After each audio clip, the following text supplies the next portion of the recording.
विद्यार्थी मित्रांनो, RTO AMVI ची पूर्व परीक्षा 12 जुलैला होते आणि ही परीक्षा गट क अंतर्गत येत असते. गट क च्या परीक्षेमध्ये कशा प्रकारचे प्रश्न विचारले जातात थोडक्यात समजून घेऊ. प्रश्न आहे, नीती आयोगाची स्थापना कोणत्या दिवशी झाली? आपल्याला ह्याचं लॉंग फॉर्म सुद्धा माहित असायला पाहिजे. नीती म्हणजे national institution for transforming India. याची स्थापना कधी झाली आहे? पहिला पर्याय 1 जानेवारी 2015, दुसरा पर्याय आहे 15 ऑगस्ट 2014, तिसरा पर्याय 26 जानेवारी 2015 आणि चौथा पर्याय दिलाय 1 एप्रिल 2014. मित्रांनो, नीती आयोगाची स्थापना आहे 1 जानेवारी 2015 ची. नीती आयोगानं नियोजन आयोगाची जागा घेतलेली आहे आणि नीती आयोगाचे अध्यक्ष हे पंतप्रधान असतात आणि हाच नीती आयोग PMO म्हणजे प्राईम मिनिस्टर ऑफिसच्या अंतर्गत काम करत असतो.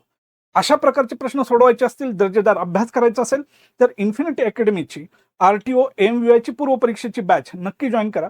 संपर्क क्रमांक आहे 95 29 31 75 72. नक्की संपर्क करा आणि आपला प्रवेश निश्चित करा. धन्यवाद.